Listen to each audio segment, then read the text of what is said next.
ನಾವು ಸ್ವರ್ಗಕ್ಕೆ ಹೋಗಿ ಅಲ್ಲಿ ಯೇಸು ಕ್ರಿಸ್ತನ ಜೊತೆಯಲ್ಲಿ ನಿತ್ಯವೂ ಜೀವಿಸ್ತೀವಿ ಅಂತಕ್ಕಂಥ ವಿಷಯವಾಗಿ ನಾವು ಆಲಿಸ್ತಾ ಇದ್ವಿ.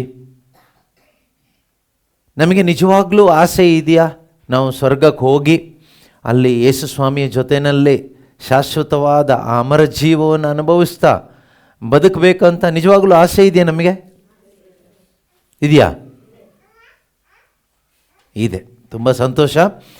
ಅದಕ್ಕಿಂತ ಶ್ರೇಷ್ಠವಾದ ಆಸೆ ಬೇರೆ ಯಾವುದೂ ಇಲ್ಲ. ಆದರೆ ನಿಮ್ಮ ಆಸೆ ಒರಿಜಿನಲ್ಲೋ ಡೂಪ್ಲಿಕೇಟು ಅಂತ ಪರೀಕ್ಷೆ ಮಾಡಿಕೊಳ್ಳೋದು ತುಂಬ ಒಳ್ಳೆಯದು. ನಮಗಿರುವ ಆಸೆ ನಿಜವಾಗಿದ್ದೋ ಅಥವಾ ಸುಮ್ಮನೆ ನಾವು ಅಲ್ಲಿ ಹೋದ್ಮೇಲೆ ಚೆನ್ನಾಗಿರಬೇಕು, ನರಕಕ್ಕೆ ಹೋಗೋಕ್ಕೆ ಭಯಪಟ್ಟು ಅಲ್ಲಿ ಇಷ್ಟ ಇಲ್ಲದೇನೆ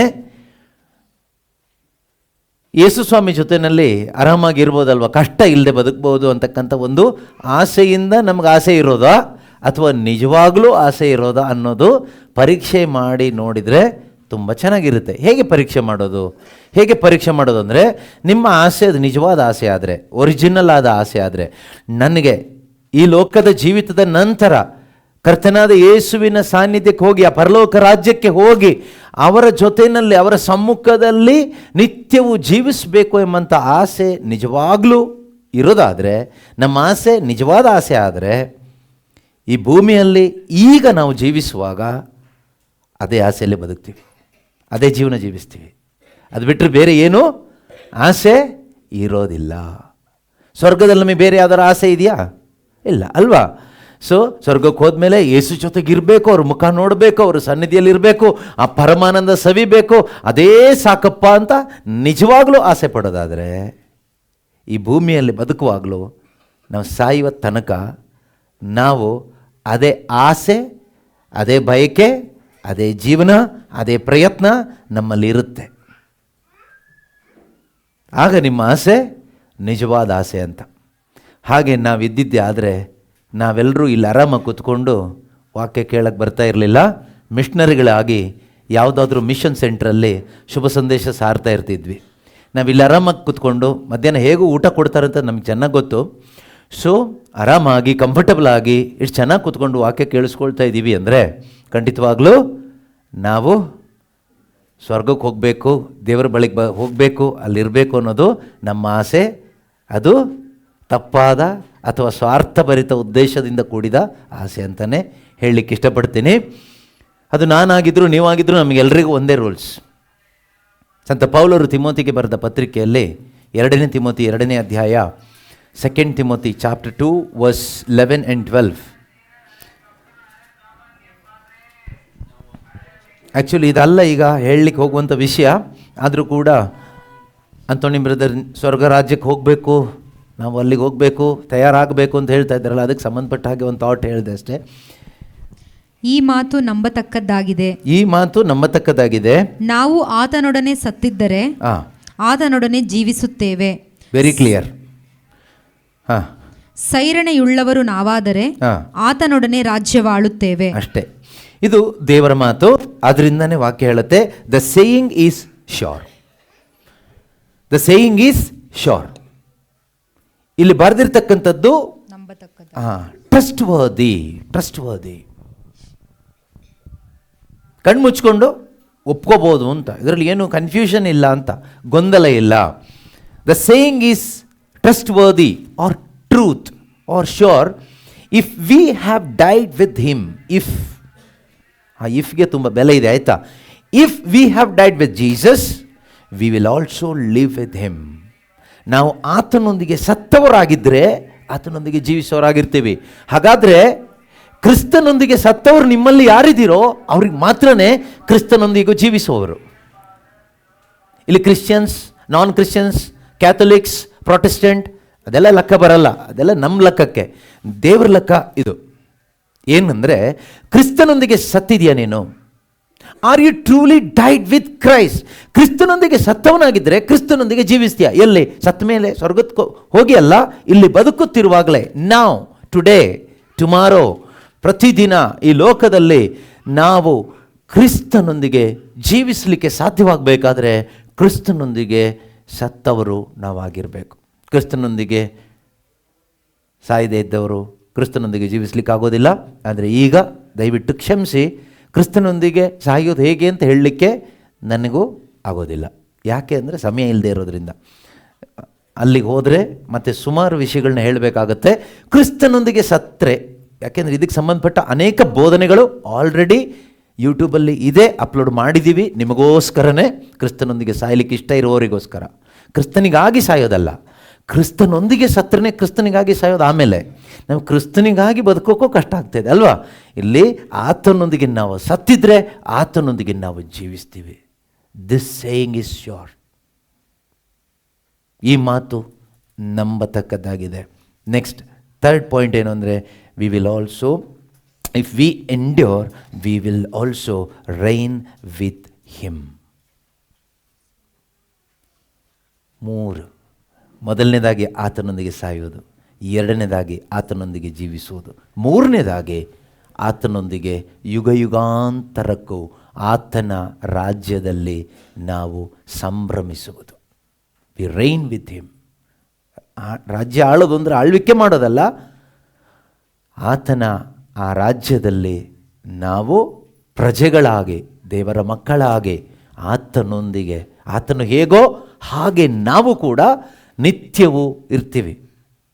ಬರಲಿರುವ ಯುಗದಲ್ಲಿ ಆ 1,000 ವರ್ಷಗಳು, ಆ 1,000 ದೇವರ ಲೆಕ್ಕ, ನನ್ನ ಲೆಕ್ಕ ಅಲ್ಲ, ದೇವರ ಲೆಕ್ಕದ 1,000 ವರ್ಷಗಳು, ಮಿಲೇನಿಯಮ್ ಇಯರ್ಸ್ ಅಂತ ಹೇಳ್ತೀವಲ್ವ, ಅದು ಮತ್ತು ಅದರ ನಂತರ ಇರ್ತಕ್ಕಂಥ ಆ ಸ್ವರ್ಗೀಯ ಜೀವಿತ, ಅದು ಸುಮ್ಮನೆ ನಾವಿಲ್ಲಿ ಕೂತ್ಕೊಂಡು ಸ್ವರ್ಗಕ್ಕೆ ಹೋಗ್ತೀವಿ ಆಸೆ ಇದೆಯಾ ಕೇಳಿದ್ರೆ ಕೈ ಎತ್ತಿ ಅಂತ ಹೇಳಿ ಕರ್ಕೊಂಡು ಹೋಗುವಂಥದ್ದಲ್ಲ, ಆ ಥರದ್ದಲ್ಲ ಈ ವಾಕ್ಯ. This saying is sure. ನೀನು ನಂಬಿದರೆ ನಂಬು, ಬಿಟ್ಟರೆ ಬಿಡು, ಅದು ನಿನ್ನ ಕೈಯಲ್ಲಿದೆ. ಆದರೆ this saying is very sure. ಈ ಮಾತು ನಂಬಲು ಅರ್ಹವಾದದ್ದು, ನಂಬತಕ್ಕದ್ದಾಗಿದೆ. ಇದನ್ನು ನಂಬದೆ ಹೋದರೆ ನರಕ, ನಂಬಿದರೆ ಸ್ವರ್ಗ ಅಷ್ಟೇ, ಬೇರೆ ಏನೂ ಇಲ್ಲ. ಸುಮ್ಮನೆ ಕ್ರಿಶ್ಚಿಯನ್ ಆದ ತಕ್ಷಣ ಸ್ವರ್ಗ ಇಲ್ಲ, ಚರ್ಚಿಗೆ ಬಂದು ಹೋಗಿದ ತಕ್ಷಣ ಸ್ವರ್ಗ ಇಲ್ಲ, ಬೈಬಲ್ ಓದಿದ ತಕ್ಷಣ ಸ್ವರ್ಗ ಇಲ್ಲ, ಪ್ರಾರ್ಥನೆ ಮಾಡಿದ ತಕ್ಷಣ ಸ್ವರ್ಗ ಇಲ್ಲ, ಏನೋ ಒಂದು ಈ ರೀತಿ ಪ್ರಾರ್ಥನೆ ಎಲ್ಲ ಆರ್ಗನೈಸ್ ಮಾಡಿದ ತಕ್ಷಣ ಸ್ವರ್ಗ ಎಲ್ಲ ಸಿಗಲ್ಲ. ಸೊ ಆತನೊಂದಿಗೆ ಸಾಯಬೇಕು. That is the first condition. ಸ್ವರ್ಗಕ್ಕೆ ಹೋಗಬೇಕಾ, ಆತನೊಂದಿಗೆ ಮೊದಲು ಸಾಯಬೇಕು. ಆತ ಯಾರು? ಯೇಸು. We must die with him. Okay, ಅದು ನಾವು ತಿಳ್ಕೊಬೇಕು. ಹೇಗೆ ಆತನೊಂದಿಗೆ ಸಾಯೋದು? ಈಗ ಗೊತ್ತಿಲ್ಲದಿದ್ದವ್ರು ಏನು ಮಾಡಬೇಕು? ಹೇಗೆ ಆತನೊಂದಿಗೆ ನಾನು ಸಾಯೋದು ಅಂತ ಗೊತ್ತಿಲ್ಲದಿದ್ದವರು ತಿಳ್ಕೊಳ್ಳಿಕ್ಕೆ ಪ್ರಯತ್ನ ಪಡಿ. ಸ್ವರ್ಗಕ್ಕೆ ಹೋಗೋಕೆ ಆಸೆ ಇದ್ದರೆ, ಇಲ್ಲದೇ ಇದ್ದರೆ ಊಟ ಮಾಡ್ಕೊಂಡು ಮನೆಗೆ ಹೋಗ್ಬೋದು.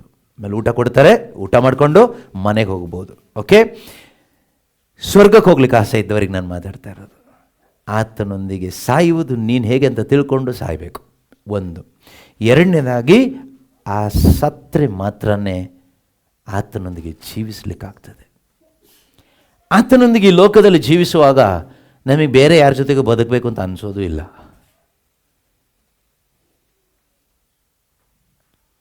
ಆತನೊಂದಿಗೆ ಜೀವಿಸುವಾಗ ನಮಗೇನು ಕೊರತೆ ಇಲ್ಲ ಹೇಳಲಿಕ್ಕೆ. ಯಾಕೆಂದರೆ ಆತನು ನಮ್ಮ ಸಂಪೂರ್ಣ ತೃಪ್ತಿಯಾಗಿದ್ದಾನೆ. He himself is our contentment.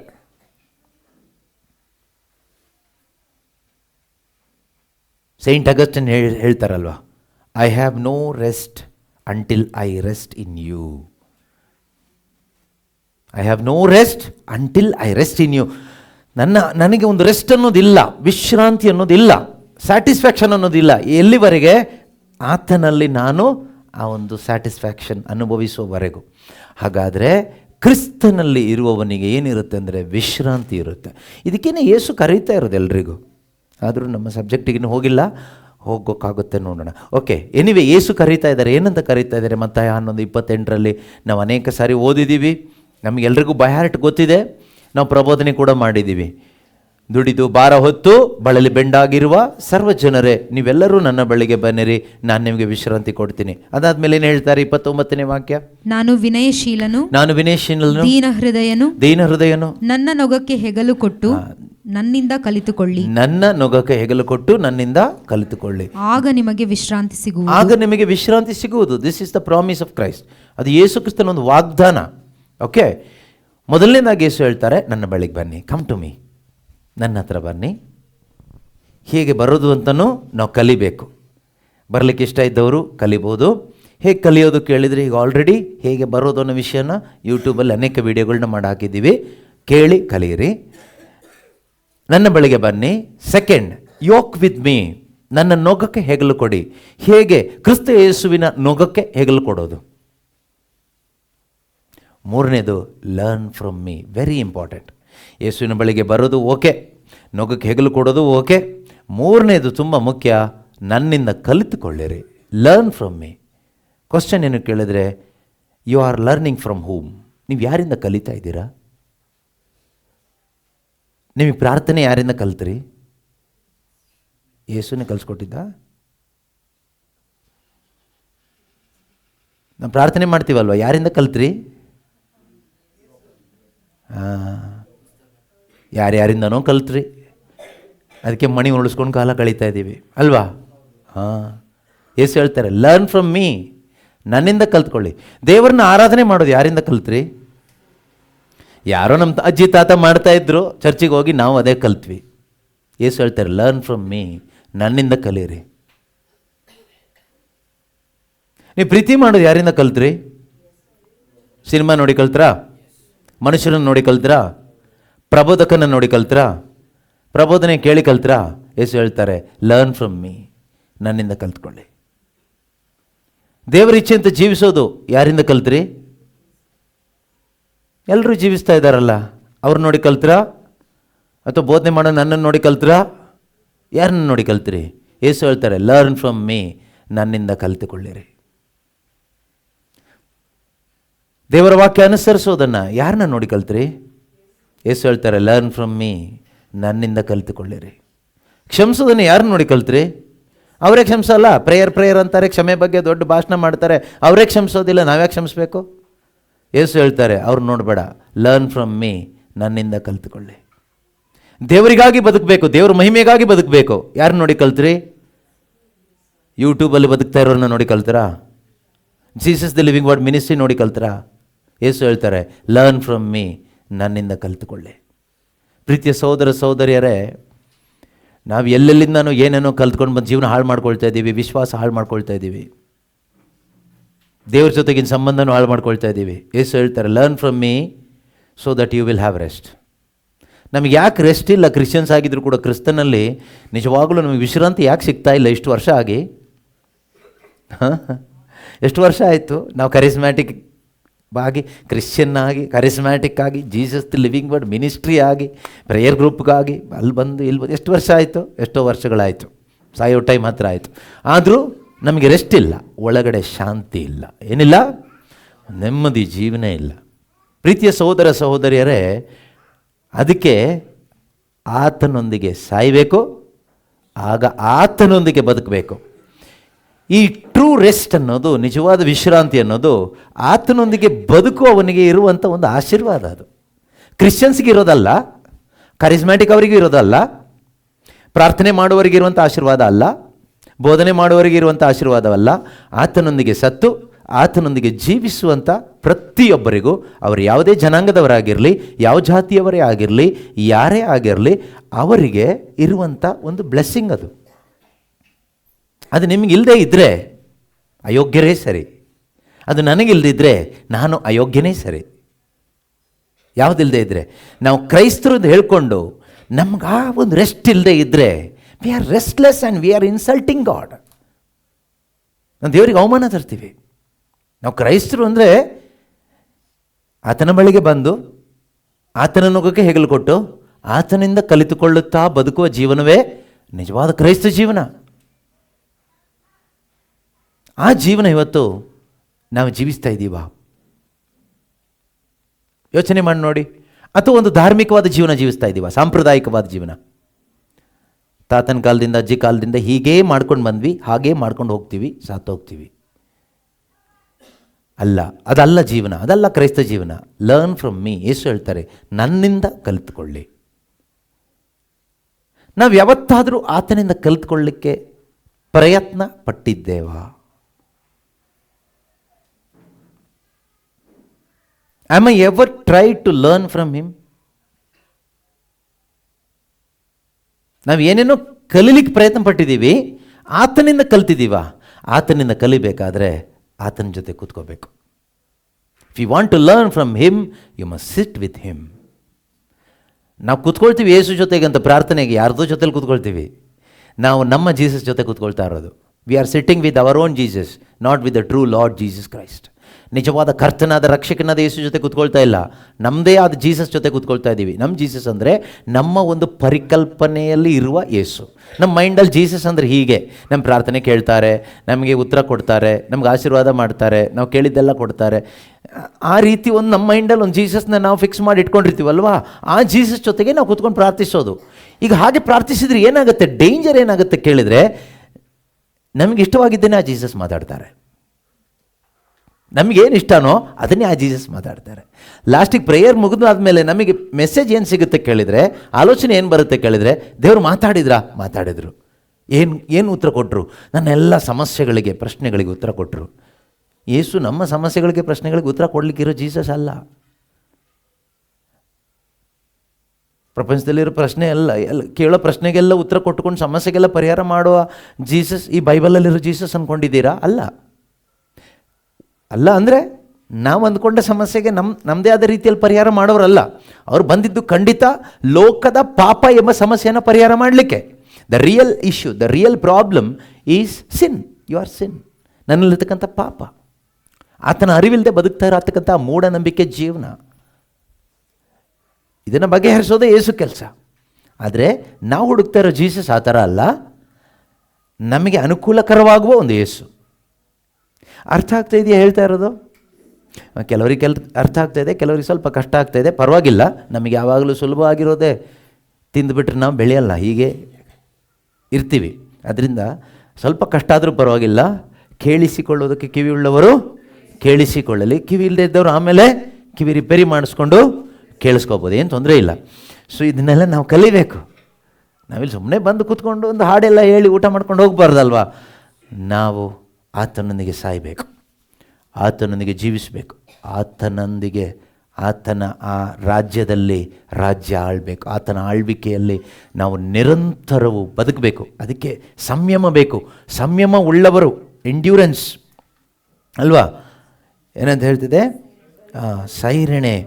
If we endure we will also reign. ಈ ಎಂಡ್ಯೂರೆನ್ಸ್ ಅನ್ನೋದು ತುಂಬ ಮುಖ್ಯ. ಸೈರಣೆ ಅಂದರೆ ಏನು ಗೊತ್ತಾ, ಬರುವಂಥದ್ದೆಲ್ಲ ಹೊತ್ಕೋಬೇಕು. ಈಗ ಅಲ್ಲೊಂದು ಸಹೋದರಿ ಮಗುನ ಎತ್ಕೊಂಡು ಕೂತ್ಕೊಂಡಿದ್ದಾರೆ, ಕೆಳಗೆ ಬಿಡ್ತಾ ಇಲ್ಲ, ಕೈ ನೋಯ್ತಾ ಇದ್ರು ಎತ್ಕೊಂಡು ಕೂತ್ಕೊಳ್ಳೇಬೇಕು, ಸೈರಣೆ.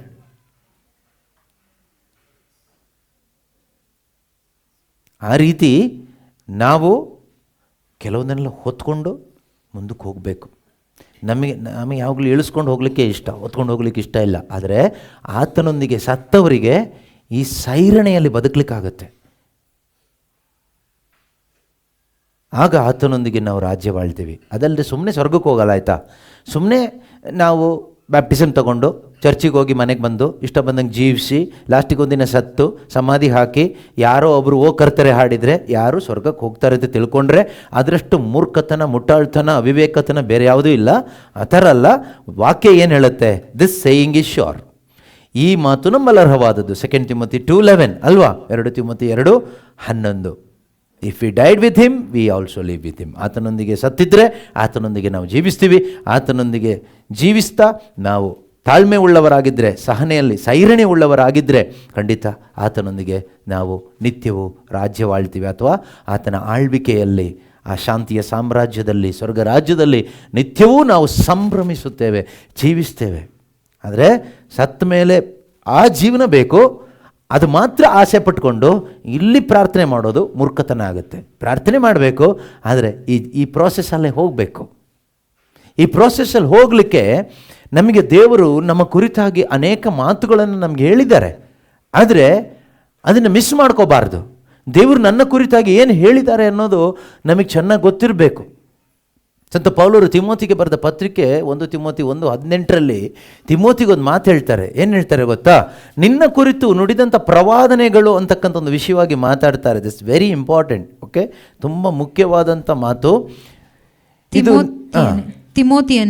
ತಿಮೋತಿಯನೇ ನನ್ನ ಕುಮಾರನೇ, ತಿಮೋತಿಯನೇ ನನ್ನ ಕುಮಾರನೇ, ಹಿಂದೆ ನಿನ್ನ ಕುರಿತು ಹಿಂದೆ ನಿನ್ನ ಕುರಿತು ಮಾಡಲಾಗಿರುವ ಪ್ರವಾದನೆಗಳಿಗೆ ಅನುಗುಣವಾಗಿ ನಾನು ನಿನಗೆ ಕೊಡುವ ಆಜ್ಞೆ ಇದು. ಪ್ರವಾದನೆಗಳಿಂದ ಪ್ರೇರಣೆ ಪಡೆದು ದಿಟ್ಟ ಹೋರಾಟವನ್ನು ಮಾಡು. See, it's very important. I am giving you these instructions, Timothy, my child, in accordance with the prophecies made earlier about you, so that by following them you may fight the good fight. It's very very important. ಬೇಕಾದರೆ underline ಮಾಡ್ಕೊಳ್ಳಿ.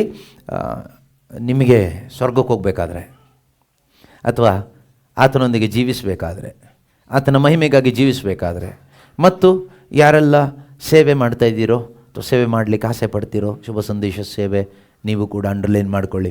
ಇಲ್ಲಿ ಪೌಲರು ತಿಮೋತಿಗೆ ಹೇಳ್ತಾ ಇದ್ದಾರೆ, ತಿಮೋತಿಯನೇ ನನ್ನ ಕುಮಾರನೇ, ಹಿಂದೆ ನಿನ್ನ ಕುರಿತು ಮಾಡಲಾಗಿರುವ ಪ್ರವಾದನೆಗಳಿಗೆ, prophecy, okay, not fortune telling or foretelling, it's prophecy, ಪ್ರವಾದನೆ, ಭವಿಷ್ಯವಾಣಿ ಅಲ್ಲ, ಭವಿಷ್ಯ ಹೇಳೋದಲ್ಲ, ಪ್ರವಾದನೆ, ದೈವವಚನ ಅನುಗುಣವಾಗಿ ನಾನು ನಿನಗೆ ಕೊಡುವ ಆಜ್ಞೆ ಇದು.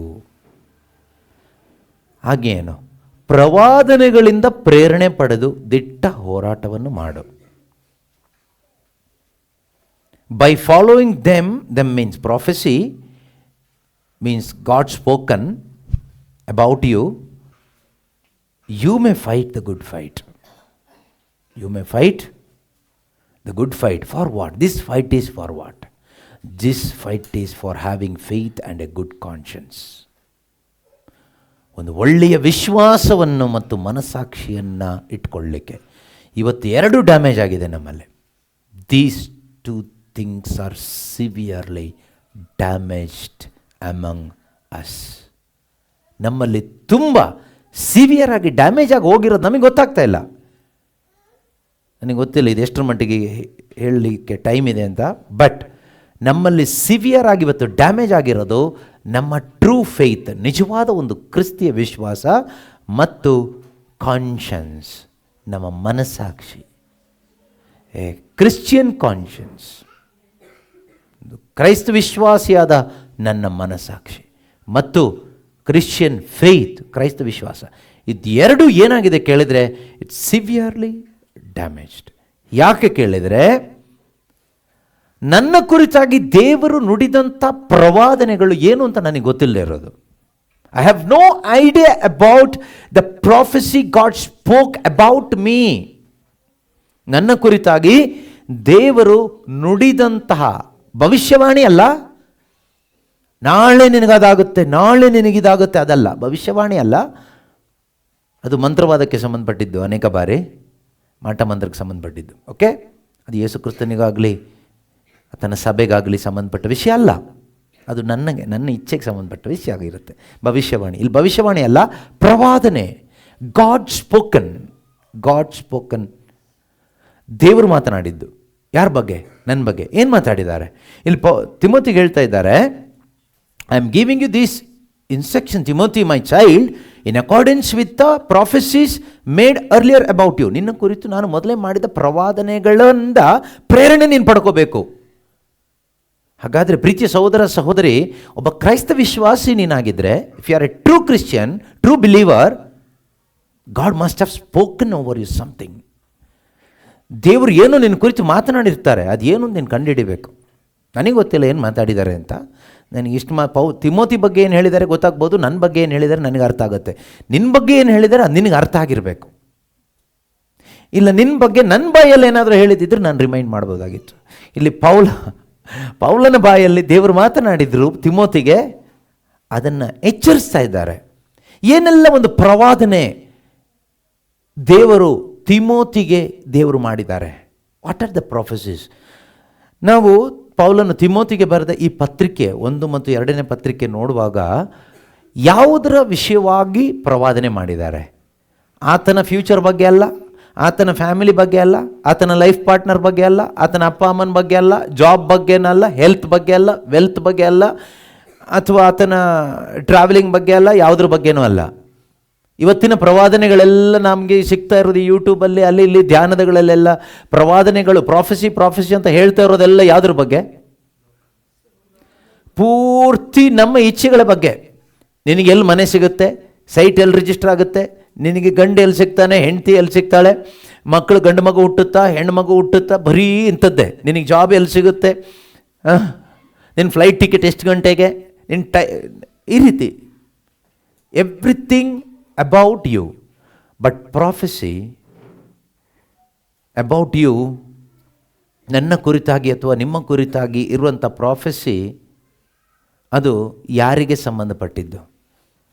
Prophecy about you and me related to God, related to Christ, related to his church. ನೆನ್ಪಿಟ್ಕೊಳ್ಳಿ, ಎವ್ರಿ ಪ್ರಾಫೆಸಿ, ಪ್ರತಿಯೊಬ್ಬ ಕ್ರೈಸ್ತ ವಿಶ್ವಾಸಿಗೆ ದೇವರ ಸಂದೇಶ ಅಥವಾ ದೇವರು ನುಡಿದಂಥ ಪ್ರವಾದನೆ,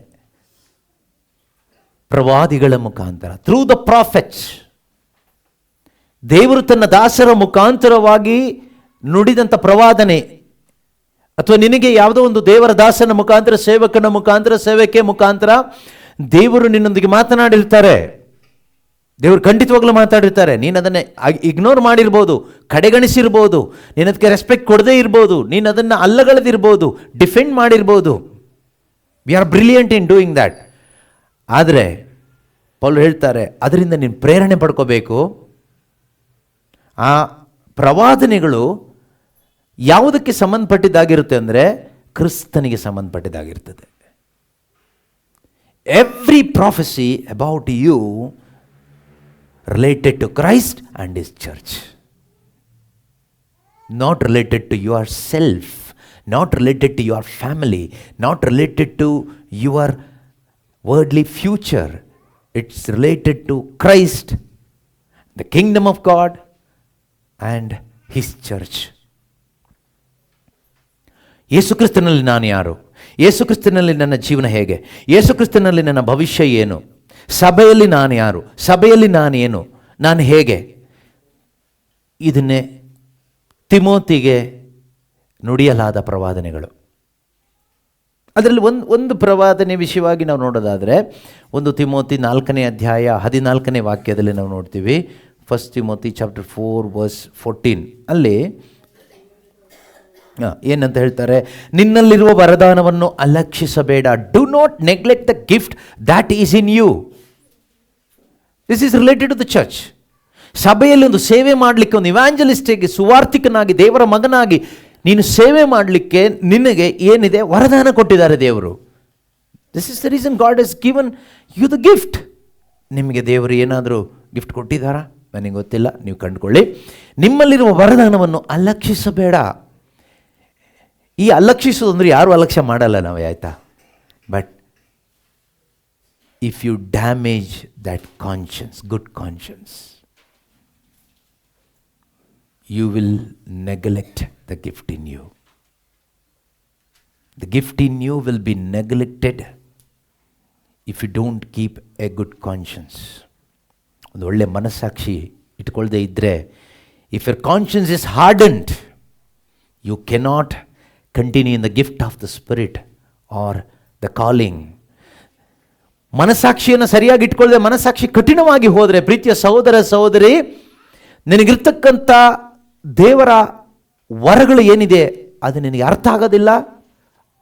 ಅದರ ಬಗ್ಗೆ ಅಜಾಗರೂಕನಾಗಿರ್ತೀಯ, ಅದರಲ್ಲಿ ನಿನ್ನ ಮುಂದೆ ಹೋಗ್ಲಿಕ್ಕೆ ಆಗೋದಿಲ್ಲ. ಇದು ಒಂದು ಪ್ರವಾದನೆ ಅಂತ ತಗೊಳ್ಳಿ. ಓಕೆ, ನಿಮ್ಮಲ್ಲಿರುವ ವರದಾನವನ್ನು ಅಲಕ್ಷಿಸಬೇಡಿ. ನಿನ್ನಲ್ಲಿರುವ ವರದಾನವನ್ನು ಲಕ್ಷಿಸಬೇಡ. ಸಭೆಯ ಹಿರಿಯರು ನಿನ್ನ ಮೇಲೆ ದೈವ ವಾಕ್ಯದ ಉಚ್ಚಾರದೊಂದಿಗೆ, ಈ ದೈವ ವಾಕ್ಯ ಉಚ್ಚಾರ ಯಾವುದು? ಪ್ರಾಫೆಸಿ ಅಲ್ವಾ? Which was given to you through prophecy. ನಿನ್ನ ಶಿರಸ್ಸಿನ ಮೇಲೆ ಕೈಗಳನ್ನಿಟ್ಟು ದೇವರಾತ್ಮನ ಪ್ರೇರಣೆಯಿಂದ ನಿನಗೆ ಉಚ್ಚರಿಸಲಾದ ಮಾತುಗಳು. ಯಾವುದು ಅಂತ ನೀವು ಜ್ಞಾಪಕ ಪಡಿಸ್ಕೋಬೇಕು, ಏನಾದರೂ ಆ ರೀತಿ ಹೇಳಿದ್ದಿದ್ರೆ. ಬಟ್ ಇವತ್ತು ತಲೆ ಮೇಲೆ ಕೈ ಇಟ್ಟು ಹೇಳೋದೆಲ್ಲ ನಿಮ್ಮ ಭವಿಷ್ಯವಾಣಿ ಹೇಳ್ತಾರೆ, ಭವಿಷ್ಯವಾಣಿ, ಫ್ಯೂಚರ್ ಟೆಲ್ಲಿಂಗ್. ನಾಳೆ ನಿನಗೆ ಅದು ಇದು ಹಾಗೆ ಹೀಗೆ ಅಂತ. ಸೊ ಇಲ್ಲಿ ಪ್ರಾಫೆಸಿ ಯಾವುದು ಬರ್ತಾ ಇಲ್ಲ, only future telling. With the laying on of hands by the council of elders. ಸಭಾ ಹಿರಿಯರು ನಿನ್ನ ಮೇಲೆ ಹಸ್ತನಿಕ್ಷೇಪ ಮಾಡಿ ಪ್ರಾರ್ಥಿಸಿದಾಗ ಅಥವಾ ಹಸ್ತನಿಕ್ಷೇಪ ಮಾಡಿ ಪ್ರವಾದನೆ ಮಾತುಗಳನ್ನ ಹೇಳಿದಾಗ ನಿನಗೆ ಕೆಲವೊಂದು ವರಗಳು ಸಿಕ್ತಲ್ವಾ, ಆ ವರಗಳ ಬಗ್ಗೆ ಅಜಾಗರೂಕನಾಗಿರಬೇಡ. ನಿನ್ನ ಆಧ್ಯಾತ್ಮಿಕ ಪ್ರಗತಿ ಎಲ್ಲರಿಗೂ ಗೋಚರವಾಗುವಂತೆ ಈ ಕಾರ್ಯ ಸಾಧನೆಯಲ್ಲಿ ನಿರತನಾಗಿರು. It's a prophecy. Put these things into practice. Devote yourself to them so that all may see your progress.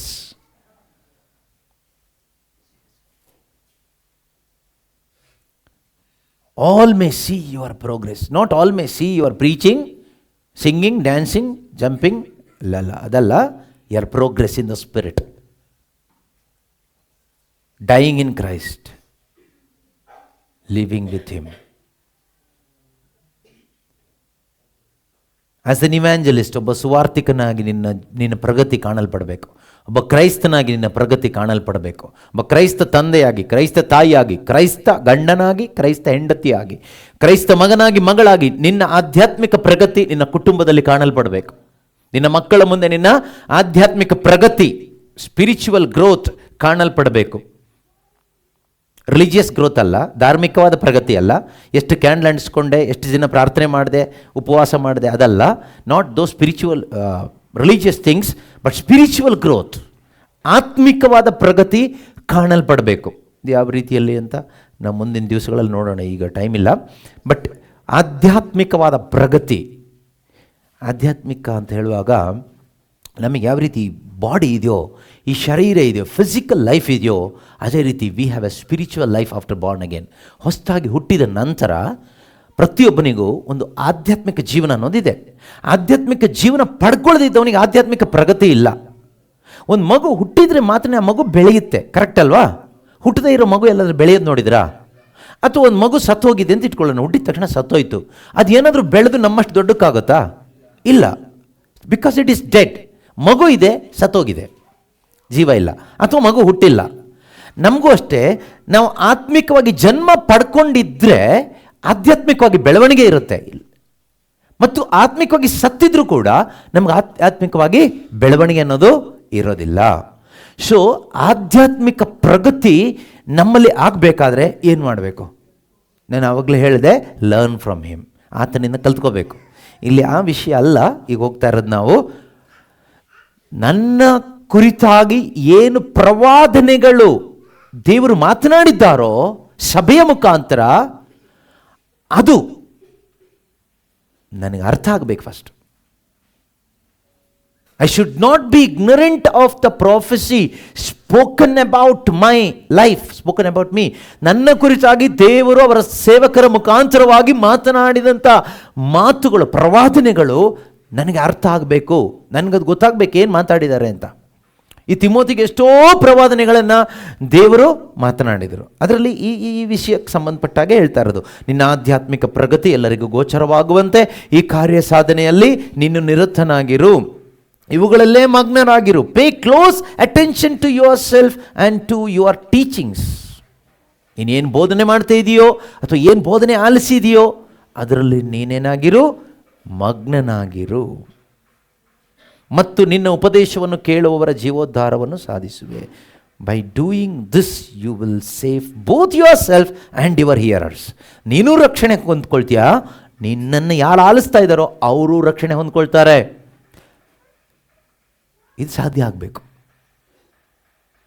ಇವತ್ತು ಬೋಧನೆ ಆಲಿಸಿ ಏನಾಗ್ತಾಯಿದೆ? ಬೋಧಿಸುವವನು ರಕ್ಷಣೆ ಹೊಂದ್ತಾ ಇಲ್ಲ, ಬೋಧನೆ ಕೇಳುವವರು ರಕ್ಷಣೆ ಹೊಂದ್ತಾ ಇಲ್ಲ. ಏನಾಗ್ತಾಯಿದೆ ಗೊತ್ತಾ? ಬೋಧಿಸುವವನಿಗೂ ಒಂದು ರೀತಿ ಖುಷಿ, ಆಲಿಸುವವರಿಗೆ ಒಂದು ರೀತಿ ಖುಷಿ, ಇಬ್ಬರು ಖುಷಿ ಪಡ್ತಾ ಇದ್ದಾರೆ. ಬಿಟ್ಟರೆ both are comfortably amicably going together ಅಷ್ಟೇ. ಬಿಟ್ಟರೆ no walking towards that eternal destination. ಆ ನಿತ್ಯತೆಯ ಕಡೆಗಿರ್ತಕ್ಕಂಥ ಒಂದು ಪ್ರಯಾಣದಲ್ಲಿ ಇಬ್ಬರೂ ಇಲ್ಲ, ಇಬ್ಬರು ಕಳ್ರೆ. ಬೋಧಕನೂ ಕಳ್ಳನೆ, ಕೇಳಿಸ್ಕೊಳ್ಳೋರು ಕಳ್ರೆ. ಕುರುಡಂಗೆ ದಾರಿ ತೋರಿಸ್ದಂಗೆ ಅದೇ ನಡೀತಾ ಇರೋದು. ಮೈಕ್ ಹಾಕ್ಕೊಂಡು ಈ ಥರ ಬೋಧಿಸೋನು ಕುರುಡನೆ, ಕೇಳಿಸ್ಕೊಳ್ಳೋರು ಕುರುಡ್ರೆ. ಇಬ್ಬರು ಸೇರಿ ಎಲ್ಲಿ ಬೀಳ್ತೀರಿ? ನರಕದ ಗುಂಡಿಗೆ. ಬೇರೆ ಗುಂಡಿ ಅಲ್ಲ, ಯೇಸು ಹೇಳಿದ ಗುಂಡಿ, ಡಿಚ್, ಪಿಟ್. ಅದು ನರಕದ ಗುಂಡಿಗೆ ಕೊಂಡೊಯ್ಯುವಂಥದ್ದು, ವಿನಾಶಕ್ಕೆ ಕೊಂಡೊಯ್ಯುವಂಥದ್ದು. ಅದರಿಂದ ಪ್ರೀತಿಯ ಸಹೋದರ ಸಹೋದರಿಯರೇ, ಈ ವಿಷಯವಾಗಿ ತಿಮೋತಿಗೆ ಪ್ರವಾದನೆ ಮಾಡಲಾಗಿತ್ತು. ನಿನ್ನ ಆತ್ಮರಕ್ಷಣೆ ನಿನ್ನ ಬೋಧನೆ ಮುಖಾಂತರವಾಗಿ ಆತನ ಕುರಿತಾಗಿ ಮಾತನಾಡಿದಂಥ ಪ್ರವಾದನೆ ಏನಿತ್ತು? ನೀನು ನಿನ್ನ ಆತ್ಮವನ್ನು ರಕ್ಷಣೆ ಮಾಡ್ಕೋಬೇಕು ಅಲ್ವಾ. ನೀನು ಮೊದಲನೇದಾಗಿ ನಿನ್ನ ಆತ್ಮವನ್ನು ಏನು ಮಾಡಬೇಕು? ರಕ್ಷಣೆ ಮಾಡ್ಕೋಬೇಕು. You have to save your soul, you have to save yourself. ಅದಾದಮೇಲೆ ನಿನ್ನ ಬೋಧನೆಯನ್ನು ಆಲಿಸುವವರನ್ನು ಕೂಡ ರಕ್ಷಿಸಬೇಕು, ಅವರು ಕೂಡ ರಕ್ಷಣೆ ಹೊಂದ್ಕೋಬೇಕು. You have to save others also. ಇತರನ್ನು ಕೂಡ ನೀನೇನು ಮಾಡಬೇಕು? ರಕ್ಷಣೆಗೆ ತರಬೇಕು.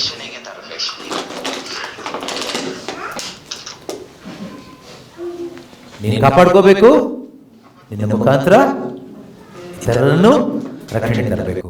ನಿನಗೆ ದೇವರು ಕೊಟ್ಟ ಕರೆ ಮತ್ತು ವರ ಇವುಗಳನ್ನು ನೀನು ಉಪಯೋಗಿಸ್ಕೋಬೇಕು. ಈ ರೀತಿ ತಿಮೋತಿಯ ಕುರಿತಾಗಿ ನುಡಿದಂಥ ಪ್ರವಾದನೆಗಳು, ಅನೇಕ ಪ್ರವಾದನೆಗಳಿದೆ. ನಿಮಗೆ ತಿಮೋತಿಗೆ ಬರೆದ ಪತ್ರಿಕೆ ಓದುವಾಗ ನಿಮಗೆ ಈಸಿಯಾಗಿ ಅರ್ಥ ಆಗುತ್ತೆ. ಆದರೆ ಈಗ ನಮಗೆ ಬೇಕಾಗಿರೋದು ತಿಮೋತಿಯ ಕುರಿತಾಗಿ ಬರೆದ ಪ್ರವಾದನೆಗಳು ಬೇಕು, ಬೇಡ ಅಂತ ಅಲ್ಲ, ಅಲ್ಲಗಳೆಯೋದಲ್ಲ. ನನ್ನ ಕುರಿತಾಗಿ ಏನು ಪ್ರವಾದನೆ ಇದೆ, ಇದು ನಮಗೊಬ್ಬೊಬ್ಬರಿಗೂ ಅರ್ಥ ಆಗಬೇಕು. ಯಾರೆಲ್ಲ ಕ್ರಿಶ್ಚಿಯನ್ ಅಂತ ಕ್ಲೈಮ್ ಮಾಡ್ಕೊಳ್ತಾ ಇದ್ದೀರೋ ನೀವು, ಐ ಆಮ್ ಎ ಕ್ರಿಶ್ಚಿಯನ್, ನಾನೊಬ್ಬ ಕ್ರೈಸ್ತ ವಿಶ್ವಾಸಿ, ಅದರಲ್ಲೂ ನಾನು ದೇವರ ಸೇವೆಗೆ ದೇವರು ನನ್ನನ್ನು ಕರೆದಿದ್ದಾರೆ. I am called by god for the ministry. Ministry ಅಂದರೆ ಸೇವೆ ಮಾಡಲಿಕ್ಕೆ ದೇವರು ನನ್ನನ್ನು ಕರೆದಿದ್ದಾರೆ. ದ ಸ್ಪೆಸಿಫಿಕ್ ಕಾಲ್. ತಿಮೋತಿನ ಕರೆದ ಹಾಗೆ ಒಂದು ಯೂನಿವರ್ಸಲ್ ಕಾಲ್ ಅಲ್ಲ, ಎಲ್ಲರನ್ನೂ ಕರೆದಿದ್ದಾರೆ ದೇವರು. ನಿನ್ನ ರಕ್ಷಣೆ ಪಡ್ಕೊಳ್ಳೇಬೇಕು ಎಂದು, ವಿಶ್ವಾಸದ ಜೀವನ ಜೀವಿಸಬೇಕು ಎಂದು ಕರೆದಿದ್ದಾರೆ. ಆ ಕರೆ ಇದೆ. ಅದಲ್ಲದೆ ಸ್ಪೆಸಿಫಿಕ್ ಆದಂಥ ಒಂದು ಕಾಲಿಂಗ್, ಅದೊಂದು ದೊಡ್ಡ ಬ್ಲೆಸ್ಸಿಂಗ್, ಆಯಿತಾ. ಸೊ ಆ ಕರೆ ಯಾರಿಗಿದೆಯೋ ನಿಮಗೆ ಕಡ್ಡಾಯವಾಗಿ ಗೊತ್ತಿರಲೇಬೇಕು ನಿಮ್ಮ ಕುರಿತಾದ ಪ್ರವಾದನೆ ಏನಾಗಿದೆ. What are the prophecies about you in relation to Christ and his church. ನಿನ್ನ ಕುರಿತಾದ ಪ್ರವಾದನೆ ಏನು? ಎಲ್ಲರೂ ಕ್ರಿಶ್ಚಿಯನ್ ಅಲ್ವಾ? ಹಾಗಾದ್ರೆ ನಿಮ್ಮ ಕುರಿತಾಗಿ ದೇವರ ಪ್ರವಾದನೆ ಏನು ಅದು ಗೊತ್ತಿರಬೇಕು. ಆಗಲೇ ನೀವು ನಿಜವಾಗಿ ಕ್ರಿಶ್ಚಿಯನ್ನು, ಇಲ್ಲಾಂದರೆ ಡಮ್ಮಿ ಪೀಸೆ. ಒಬ್ಬ ವಿಶ್ವಾಸಿ ನೀನಾದರೆ ನಿನ್ನ ಕುರಿತಾದ ಪ್ರವಾದನೆ ಏನು? What is the prophecy about you as a believer, as a Christian, as a child of God. ಒಬ್ಬ ವಿಶ್ವಾಸಿಯಾಗಿ, ಒಬ್ಬ ಕ್ರೈಸ್ತನಾಗಿ, ಒಬ್ಬ ದೇವರ ಮಗನಾಗಿ, ದೇವರ ಮಗಳಾಗಿ ನಿನ್ನ ಕುರಿತು ನುಡಿಯಲಾದ ಪ್ರವಾದನೆಯ ಸಂದೇಶ ಏನಾಗಿದೆ? ಒಂದು, ಅದರಲ್ಲೂ ನಾವು ಮಿನಿಸ್ಟ್ರಿಯಲ್ಲಿ ಇದ್ದೀವಿ, ಸೇವೆಯಲ್ಲಿ ಇದ್ದೀವಿ ಅನ್ನೋದಾದರೆ you must have A prophecy. ಅಲ್ಲ, ಯು ಮಸ್ಟ್ ಹ್ಯಾವ್ ಪ್ರೊಫೆಸಿ. ನಿನ್ನ ಕುರಿತಾಗಿ ಪ್ರವಾದನೆ ಇದ್ದೇ ಇದೆ. ಇಲ್ಲದೆ ಏನು ಸೇವೆ ಮಾಡ್ತೀಯಾ? ನಾಟಕ ಮಾಡ್ಬೋದು ಅಷ್ಟೆ. ಹಾಗಾದರೆ ಪ್ರತಿಯೊಬ್ಬ ದೇವ ಸೇವಕರಿಗೂ ಅವರ ಕುರಿತಾಗಿರ್ತಕ್ಕಂಥ ಪ್ರವಾದನೆ ಏನು ಅನ್ನೋದು ಅರ್ಥ ಆಗಬೇಕು.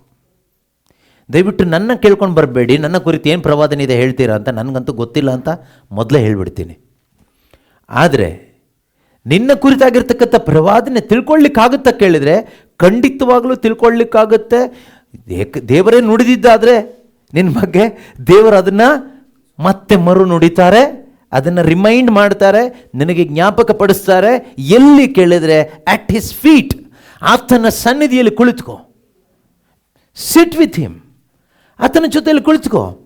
ಯಾರ್ಯಾರ್ದೋ ಜೊತೆಯಲ್ಲಿ ಕುಳಿತುಕೊಳ್ತೀಯ, ಎಲ್ಲೆಲ್ಲೋ ಕೂತ್ಕೊಳ್ತೀಯ, ಎಷ್ಟೆಷ್ಟೋ ಟೈಮ್ ವೇಸ್ಟ್ ಮಾಡ್ತೀಯ ಯೂಸ್ಲೆಸ್ ಆಗಿ ಅಲ್ವಾ. ಕರೆದ ಆತನು ನಂಬಿಗಸ್ತನು, ಆತನ ಜೊತೆಯಲ್ಲಿ ಕುಳಿತುಕೋ. ಆ ನಂಬಿಗಸ್ತನಾದ ದೇವರ ಜೊತೆಯಲ್ಲಿ ಕುಳಿತುಕೋ. ಸುಮ್ಮನೆ ಎಲ್ಲೋ ಕೂತ್ಕೊಂಡು ಜೀವಲ್ದಿರೋ ಸತ್ತೋಗಿರೋ ಮೂರ್ತಿ ಹತ್ರ ಕೂತ್ಕೊಂಡು ಅಯ್ಯೋ ಕಾಪಾಡಪ್ಪ ಅನ್ನೋದ್ರ ಬದಲು ಜೀವಂತ ದೇವರ ಹತ್ರ ಕೂತ್ಕೋ. ದೇವರ ಮಗನು ದೇವರ ಮಗಳು ಆಗಿರ್ತಕ್ಕಂಥ ನಾವು ಕೂತ್ಕೋಬೇಕಾಗಿರೋ ಯಾರ ಹತ್ರ? ಜೀವ ಇಲ್ಲದೆ ಇರ್ತಕ್ಕಂಥ ಮನುಷ್ಯ ಉಂಟು ಮಾಡಿದ ಯಾವುದೋ ಮೂರ್ತಿ ಮುಂದೆ ಕೂತ್ಕೊಳ್ಳೋದಲ್ಲ, ಜೀವಂತ ದೇವರ ಮುಂದೆ ಕೂತ್ಕೋಬೇಕು. ದೇವರ ಆತ್ಮಸ್ವರೂಪಿ. ದೇವರು ಕಲ್ಲು ಮಣ್ಣು ಮರ ಅಲ್ಲ, ದೇವರು ಜೀವಂತರು. ನನ್ನ ಥರ ನಿಮ್ಮ ಥರ ಶರೀರ ಇಲ್ಲ, ಆದರೆ ಆತ್ಮ ಇದೆ, ಆತ್ಮಸ್ವರೂಪಿ. ಆತ್ಮಸ್ವರೂಪನಾದ ದೇವರ ಮುಂದೆ ಕುಳಿತುಕೊಂಡಾಗ ಆ ದೇವರು ಹೇಳ್ತಾರೆ, ಕುತ್ಕೊಂಡು ಕೇಳಬೇಕು. ಸುಮ್ಮನೆ ದೇವರೇ ಹೇಳಿ ಅಂತ ಕೇಳೋದಲ್ಲ, ನಮ್ಮೊಳಗಡೆ ಒಂದು ಪಶ್ಚಾತ್ತಾಪ ಪಟ್ಟು, ಒಂದು ಮಾನಸಾಂತರ ಪಟ್ಟು ಕೇಳಬೇಕು ದೇವರ ಹತ್ರ. ದೇವರೇ, ನಾನು ತಪ್ಪಿ ಹೋಗಿದ್ದೀನಿ, ನೀನು ನನ್ನ ಕುರಿತಾಗಿ ನುಡಿದಂಥ ಪ್ರವಾದನೆ ಬಗ್ಗೆ ನಾನು ಅಜಾಗರೂಕನಾಗಿ ಹೋದೆ, ಅಜಾಗರೂಕಳಾಗಿ ಹೋದೆ. I am sorry Lord, help me to ಏನು ರಿಯಲೈಸ್. ಅದು ನನಗೆ ಮನವರಿಕೆ ಆಗಬೇಕು, ಅದು ನನಗೆ ಅರಿವು ಆಗಬೇಕು. Help me to realise the prophecy you spoke about me concerning God, concerning Christ Jesus and his church, concerning eternal life, ನಿತ್ಯತೆಗೆ ಸಂಬಂಧಪಟ್ಟ, ಕ್ರಿಸ್ತ ಯೇಸುವಿಗೆ ಸಂಬಂಧಪಟ್ಟ, ಆತನ ಸಭೆಗೆ ಸಂಬಂಧಪಟ್ಟಂಥ ಪ್ರವಾದನೆ ನನ್ನ ಕುರಿತಾಗಿ ಏನು ನೀನು ನುಡಿದಿದೆಯೋ ದೇವರೇ, ಅದನ್ನು ಮತ್ತೊಮ್ಮೆ ನನಗೆ ಜ್ಞಾಪಕಪಡಿಸಪ್ಪ, ಅರಿತುಕೊಳ್ಳುವಂತೆ ಮಾಡಪ್ಪ. ಸೊ ದೇವರ ಸನ್ನಿಧಿಯಲ್ಲಿ ದೀನ ಹೃದಯದಿಂದ ಕುಳಿತುಕೊಂಡು ಕೇಳುವಾಗ ಖಂಡಿತವಾಗಲೂ ದೇವರು ನಮ್ಮ ಮನಸ್ಸಿಗೆ ತನ್ನ ಆತ್ಮನ ಮುಖಾಂತರ, ಪರಿಶುದ್ಧಾತ್ಮನ ಮುಖಾಂತರ ಅದನ್ನು ಪ್ರಕಟಪಡಿಸಿಕೊಡ್ತಾರೆ. ಅದರಿಂದ ಪ್ರೇರಣೆಯನ್ನು ಪಡ್ಕೊಳ್ಳಿಕ್ಕೆ ಹೇಳ್ತಾ ಇದ್ದಾರೆ. ಅದು ತುಂಬ ಮುಖ್ಯ. ಏನಂತ ಹೇಳ್ತಾ ಇದ್ದಾರೆ? So that by following them you may fight the good fight having faith and a good conscience. ಅದರಿಂದ ಆ ಪ್ರಾಫೆಸಿಯಿಂದ, ಪ್ರವಾದನೆಗಳಿಂದ ಪ್ರೇರಣೆ ಪಡಿಬೇಕಂತೆ. ಹಾಗಾದರೆ ಒಬ್ಬ ಕ್ರೈಸ್ತನಾಗಿ ಬದುಕಲಿಕ್ಕೆ ಪ್ರೇರಣೆ ಏನು ಕೇಳಿದರೆ ಪ್ರವಾದನೆ. ಇಲ್ಲೂ ಒಂದು ಕಡೆ ವಾಕ್ಯ ಇದೆ ಜ್ಞಾನೋಕ್ತಿಗಳಲ್ಲಿ ಅನಿಸುತ್ತೆ, ಪೀಪಲ್ ವಿತೌಟ್ ಪ್ರಾಫೆಸಿ ಪೆರಿಶ್ ಅಂತ. ದೇವರ ಆಲೋಚನೆ ಇಲ್ಲದೆ ಬದುಕು ಅವರು ನಾಶವಾಗ್ತಾರಂತೆ. ನಾಶ ಅಂದರೆ ಕಾಯಿಲೆ ಬಂದು ಸತ್ತೋಗ್ತಾರೆ, ಆಕ್ಸಿಡೆಂಟಾಗಿ ಸಾಯ್ತಾರೆ, ನೇಣು ಹಾಕೊಂಡು ಸಾಯ್ತಾರೆ, ಆ ಥರ ನಾಶ ಅಲ್ಲ, ನರಕಕ್ಕೆ ಹೋಗ್ತಾರಂತೆ, ಆತ್ಮ ನಷ್ಟಪಡಿಸ್ಕೊಳ್ತಾರಂತೆ. ಇವತ್ತು ಎಷ್ಟು ಜನ ಕ್ರೈಸ್ತರು ನಿಜವಾಗಲೂ ಕ್ರೈಸ್ತರು ಅನ್ನಿಸಿಕೊಳ್ತಕ್ಕಂಥವರು ಈ ಒಂದು ದೇವರ ಪ್ರೇರಣೆ ಅಥವಾ ದೇವರ ಆಲೋಚನೆ ತೆಗೆದುಕೊಂಡು ಬದುಕ್ತಾ ಇದ್ದಾರೆ? 29:18 Proverbs 29. ಪ್ರವಾದನೆಗಳು ಇಲ್ಲದೆ ಇರುವಾಗ, ಪ್ರವಾದನೆಗಳು ಇಲ್ಲದೆ ಇದ್ದಾಗ ಪ್ರಜೆಗಳು, ಜನರು ಅಂಕೆ ಮೀರಿ ನಡೆಯುತ್ತಾರೆ. ಧರ್ಮಶಾಸ್ತ್ರಾನುಸಾರ ಅಗೇನ್ ಸೇಮ್, ಪ್ರವಾದನೆಗಳಿಗೆ ಅನುಸಾರವಾಗಿ ನಡೆಯುವವರು ಭಾಗ್ಯವಂತರು. ಪ್ರವಾದನೆಗಳೇ ಇಲ್ಲ ಅಂದರೆ, if there is no prophecy, no instruction from God, ಏನು ಮಾಡೋದು ನಾವು? ಇವತ್ತು ದೇವರ ವಾಕ್ಯ ಅಂತ ಕೇಳಿಸ್ಕೊಳ್ತಾ ಇರೋದೆಲ್ಲ ಪ್ರಾಫೆಸಿ ಅಲ್ಲ, ಭವಿಷ್ಯವಾಣಿ, ನಮಗಿಷ್ಟಕರವಾದ ವಾಕ್ಯಗಳು, ನಮಗಿಷ್ಟಕರವಾದದ್ದು. ಮತ್ತೆ ಹೇಳ್ತೀನಿ, prophecy is not about yourself. ನಮ್ಗೆ ಸ್ವಾರ್ಥಕ್ಕೆ ಸಂಬಂಧಪಟ್ಟಿದ್ದಲ್ಲ ಪ್ರವಾದನೆಗಳು, ನಮ್ಮ ಆತ್ಮಕ್ಕೆ ಸಂಬಂಧಪಟ್ಟಿದ್ದು. It is related to your spirit, your spiritual life, ಇನ್ನು ಆಧ್ಯಾತ್ಮಿಕ ಜೀವನಕ್ಕೆ ಸಂಬಂಧಪಟ್ಟಿದ್ದು ಪ್ರವಾದನೆಗಳು. ಆದರೆ ಇವತ್ತಿನ ಪ್ರವಾದನೆಗಳೆಲ್ಲ ನಮ್ಮ ಶರೀರಕ್ಕೆ ಸಂಬಂಧಪಟ್ಟಿದ್ದು, ದೈಹಿಕ ಜೀವಿತಕ್ಕೆ ಸಂಬಂಧಪಟ್ಟಿದ್ದು. ನಮಗೆ ಯಾವ ಥರ ಪ್ರವಾದನೆಗಳಿಷ್ಟ? ಭವಿಷ್ಯವಾಣಿ ಕೇಳಬೇಕು, ನಮಗದಿಷ್ಟ. ನಾಳೆ ಫ್ಯೂಚರ್ ಬಗ್ಗೆ. ಯಾವುದೋ ಪ್ರವಾದಿ ಬರ್ತಾನೆ, ಪ್ರಾರ್ಥನೆ ಮಾಡ್ತಾನೆ, ತಲೆ ಮೇಲೆ ಕೈ ಇಡ್ತಾನೆ, ಹೇಳ್ತಾನೆ, ನಿನ್ನ ಮಗ ಎಂಟ್ರೆನ್ಸ್ ಎಕ್ಸಾಮ್ ಬರೆದಿದ್ದಾನಲ್ಲ? ಹೌದು ಹೌದು ಹೌದು ಸರ್. ಹಾಂ, ಎಕ್ಸಾಮ್ ಡೇಟ್ ಇದಲ್ವಾ? ಹೌದು. ಇದೇ ಕಲರ್ ಶರ್ಟ್ ಹಾಕ್ಕೊಂಡು ಬರ್ದಿದ್ದಾನಲ್ವಾ? ಹೌದು ಹೌದು. ಹಾಗಾದರೆ ಅವನಿಗಿಷ್ಟು ಮಾರ್ಕ್ಸ್ ಬಂದಿರುತ್ತೆ, ಪಾಸ್ ಆಗಿರ್ತಾನೆ, ಹೆದರ್ಕೋಬೇಡ. ಭವಿಷ್ಯವಾಣಿ ಕೇಳುವಾಗ ಖುಷಿ ಆಗುತ್ತೆ. ನೀವು ಇಂಥ ಜಾಗದಲ್ಲಿ ಒಂದು ಸೈಟ್ ನೋಡ್ತಾ ಇದ್ದೀರಲ್ಲ ತುಂಬ ವರ್ಷದಿಂದ, 3 ವರ್ಷದಿಂದ? ಹೌದೌದು. ನಿಮ್ಮದೊಂದು ಕೇಸ್ ನಡೀತಾ ಇದೆಯಲ್ಲ ಕೋರ್ಟಲ್ಲಿ? ಹೌದೌದು. ನಿಮಗೆ ಅದು ಜಯ ಸಿಗ್ತಾ ಇದೆ. ಕೊಡ್ತಾ ಇರೋದು ಯಾರು ಗೊತ್ತಾ? ಇವನಲ್ಲಿರುವ ಸ್ಪಿರಿಟ್, ದೇವರಲ್ಲ. ದೇವರು ಯಾರು ಕೇಸ್ ಕೋರ್ಟು, ಈ ಏನು ಕೋರ್ಟು ಕೇಸಲ್ಲಿ ಜಯ ಕೊಡೋ ದೇವರಲ್ಲ. ಈ ಲೋಕದ ಕೋರ್ಟೇ ಅವ್ರಿಗೆ ಸಂಬಂಧ ಇಲ್ಲದಿರೋ ವಿಷಯ. ನನ್ನ ಸಾಮ್ರಾಜ್ಯ ಈ ಲೋಕದಲ್ಲ ಅಂದಮೇಲೆ ನಂದು ಈ ಲೋಕದ ಕೋರ್ಟ್ ಅಲ್ಲ ನಂದು. ಅವ್ರದ್ದೊಂದು ಕೋರ್ಟ್ ಇದೆ, supreme court, high court, heavenly court. ಅಲ್ಲಿ ಅವರೇ ಜಡ್ಜು, ಅವರೇ ಅಡ್ವೊಕೇಟ್, ಅವ್ರು ನಿಂತ್ಕೊಂಡು ಮಾತಾಡ್ತಾರೆ. ಅದೊಂದು ದಿನ ಗೊತ್ತಾಗುತ್ತೆ. ಇಲ್ಲಿ ಗೊತ್ತಾಗಲ್ಲ, ಇಲ್ಲಿ ಏನೂ ಗೊತ್ತಾಗಲ್ಲ. ಇಲ್ಲಿ ಗೊತ್ತಾಗೋದು ಅಲ್ಪ ಸ್ವಲ್ಪ ಮಾತ್ರ. ಈ ಗಾಸ್ಪೆಲ್ ಮುಖಾಂತರ ಏನೋ ಸ್ವಲ್ಪ ಗೊತ್ತಾಗುತ್ತೆ ಅಷ್ಟೇ. ಈ ಶುಭ ಸಂದೇಶ ಆಲಿಸುವಾಗ ಸ್ವಲ್ಪ ಗೊತ್ತಾಗುತ್ತೆ, ಬಿಟ್ಟರೆ ಇಲ್ಲಿ ಬಾಕಿ ಏನೂ ಗೊತ್ತಾಗಲ್ಲ. ಅದಕ್ಕೆ ಹೇಳಿದ್ದು, ಕ್ರೈಸ್ತ ಜೀವನ ಅಲ್ಟಿಮೇಟ್ಲಿ ಇದು ವಿಶ್ವಾಸ ಜೀವನ. ನೋಡಿ ನಡೆಯೋದಲ್ಲ, ನಂಬಿ ನಡೆಯೋದು. ನಾವು ನೋಡಿ ನಡೀತಾ ಇಲ್ಲ, ನಂಬಿನೂ ನಡೀತಾ ಇಲ್ಲ. ಒಂದು ರೀತಿ ಡೆಡ್ ಆಗಿದ್ದೀವಿ. ಇಲ್ಲೆಲ್ಲ ಎಕ್ಸ್ಪೀರಿಯನ್ಸ್ ಆಗುತ್ತೆ ಅಂತ ತಿಳ್ಕೊಬೇಡಿ. ಇಲ್ಲೇನು ಎಕ್ಸ್ಪೀರಿಯನ್ಸ್ ಅಷ್ಟೆಲ್ಲ ಆಗಲ್ಲ, ನೀವು ಅಂದ್ಕೊಂಡಷ್ಟೆಲ್ಲ ಆಗಲ್ಲ. ಏನಾದರೂ ಎಕ್ಸ್ಪೀರಿಯನ್ಸ್ ಆದರೆ ತಾನೇ ಮುಂದಕ್ಕೆ ಹೋಗೋದು. ಅದೆಲ್ಲ ಕತೆ ಹೇಳಬೇಡಿ. ಯೇಸು ಶಿಲುಬೆ ಮೇಲೆ ಸತ್ತಿದ್ದಾರೆ ನಿನಗೋಸ್ಕರ, ಆಸ್ ಯುವರ್ ಸಬ್ಸ್ಟಿಟ್ಯೂಟ್. ನಿನ್ನ ಬದಲಿಗೆ ಅವರು ಸತ್ತಿದ್ದಾರೆ. ಯಾಕೆ ಗೊತ್ತಾ? ನಾವು ಪಾಪದ ಪಾಲಿಗೆ ಸತ್ತು ಸತ್ಯಕ್ಕಾಗಿ ಬದುಕಲಿಕ್ಕೆ ಅವರು ನಿನಗೋಸ್ಕರ ನಮ್ಮ ಪಾಪಗಳನ್ನ ತಮ್ಮ ದೇಹದಲ್ಲಿ ಹೊತ್ತು ಶಿಲುಬೆ ಮರವನ್ನು ಏರಿದರು, ಶಿಲುಬೆ ಮೇಲೆ ಸತ್ತಿದ್ದು. ಅದನ್ನೇ ಒಪ್ಕೋಬೇಕಷ್ಟೆ. ಅದಕ್ಕೇನು ಫೀಲಿಂಗು? ಒಂಥರ ಫೀಲಿಂಗ್ ಬಂದರೆ ತಾನೇ ಒಪ್ಕೊಳ್ಳೋದು. ಏನು ಫೀಲಿಂಗ್ ಬರಬೇಕಾಗಿತ್ತು? ಫೀಲಿಂಗ್ ಕೊಡೋಕ್ಕೆ ಯೇಸು ಏನು ಪಿಶಾಚಿ ಅಲ್ಲ. ಪಿಶಾಚಿ ಫೀಲಿಂಗ್ ಎಲ್ಲ ಕೊಡ್ತಾನೆ. ಯೇಸು ಕೊಡೋದು ಫೀಲಿಂಗ್ ಅಲ್ಲ, ಕನ್ವಿಕ್ಷನ್, ಮನವರಿಕೆ. ನಮಗೆ ಫೀಲಿಂಗ್ ಜೀಸಸ್ ಬೇಕೀಗ. ಎಲ್ಲ ಕಡೆ ಪ್ರಾರ್ಥನೆಗೆ ಹೋಗಿ ಫೀಲಿಂಗ್. ಇವತ್ತು ಏನು ಫೀಲೇ ಆಗಿಲ್ಲ ಪ್ರಾರ್ಥನೆಯಲ್ಲಿ. ಡೆಡ್ ಕಾನ್ಷಿಯನ್ಸ್ ಇರೋನಿಗೆ ಏನು ಫೀಲ್ ಆಗುತ್ತೆ? Your conscience is dead. ಮನಸ್ಸಾಕ್ಷಿ ಸತ್ತೋಗ್ಬಿಟ್ಟಿದೆ, ಜಡ್ಗಟ್ಟು ಬಿಟ್ಟಿದೆ ಅಂತಾರಲ್ಲ, ಮರಗಟ್ಟು ಬಿಟ್ಟಿದೆ ಅಂತಾರಲ್ಲ. ಮನಸ್ಸಾಕ್ಷಿ ಮರಗಟ್ಟಿ ಹೋದರೆ ನಿನಗೆ ಮನುಷ್ಯನ ಸ್ವರ ಮತ್ತು ಪಿಶಾಚಿ ಸ್ವರ ಮತ್ತು ನಿನ್ನ ಸ್ವರ ಬಿಟ್ಟರೆ ದೈವ ಸ್ವರ ಕೇಳಲ್ಲ. ನೀ ಕೇಳೋದೆಲ್ಲದು ದೈವ ಸ್ವರ ಆಗಿರುತ್ತೆ. ಆಮೇಲೆ ಮನಸ್ಸಾಕ್ಷಿ ಗಟ್ಟಿ ಆದವನಿಗೆ, if your conscience is harden, you cannot hear the voice of God, and whatever the voice you hear, you think it is God's voice. ಮನಸ್ಸಾಕ್ಷಿ ಕಲ್ಲಾಗ್ಬಿಟ್ರೆ ದೇವ್ರ ಸ್ವರ ಕೇಳಲ್ಲ. ಏನಾದ್ರು ಸ್ವರ ಕೇಳಿದರೆ ಅದೇ ದೇವ್ರ ಸ್ವರ ಅಂತಲೇ ತಗೊಳ್ತೀಯ. ಅದು ನಿನ್ನ ದೇವರು, ನಿನ್ನ ಇಷ್ಟವಾದ ದೈವ ಸ್ವರ. ದಟ್ ಈಸ್ ಡಿಸೆಪ್ಷನ್, ವಂಚನೆ.